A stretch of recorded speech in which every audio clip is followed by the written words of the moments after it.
1988 সালের মুক্তিপ্রাপ্ত child's play নামের এক ছবির কেন্দ্রে ছিল চাকি নামের এক ভৌতিক পুতুল। গোটা সিনেমা জুড়ে তার দাপাদাপি দেখে অনেকেরই পুতুল সম্পর্কে একটা ফোবিয়া তৈরি হয়ে যায় বলে জানা গেছে। পুতুল বা খেলনাকে আর ততটা নিরীহ বলে ভাবতে পারেননি ফোবিয়াগ্রস্তরা।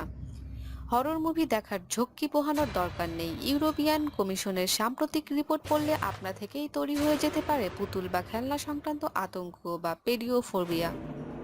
2016 সালে ইউরোপের নন ফুড কনজিউমার গুডস সংক্রান্ত ওই রিপোর্টে খেলনা আর পুতুলকে ইউরোপিয়ান র্যাপিড অ্যালার্ম সিস্টেমের মধ্যে অন্যতম বিপজ্জনক বস্তু হিসেবে ঘোষণা করা হয়েছে। গত কয়েক বছর ধরেই এই বাৎসরিক প্রতিবেদনে খেলনা পুতুল বিপদসীমার বেশ উপরের দিকেই ছিল। এমনকি গাড়ি বা বৈদ্যুতিক যন্ত্রপাতির চাইতেও বেশি বিপদ খেলনা থেকে ঘটে বলে এই প্রতিবেদনে কয়েক বছর ধরেই দাবি করে আসছিল।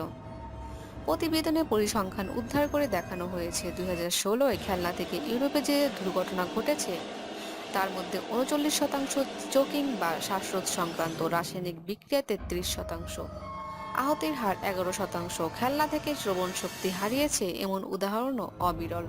প্রতিবেদন অনুসারে এই খনি খেলনার বৃহত্তম অংশই চীন থেকে আগত, কিন্তু এর মধ্যে এমন কিছু খেলনা থেকেই যাচ্ছে যেগুলো কোথা থেকে এসেছে তার কোনো হদিস নেই।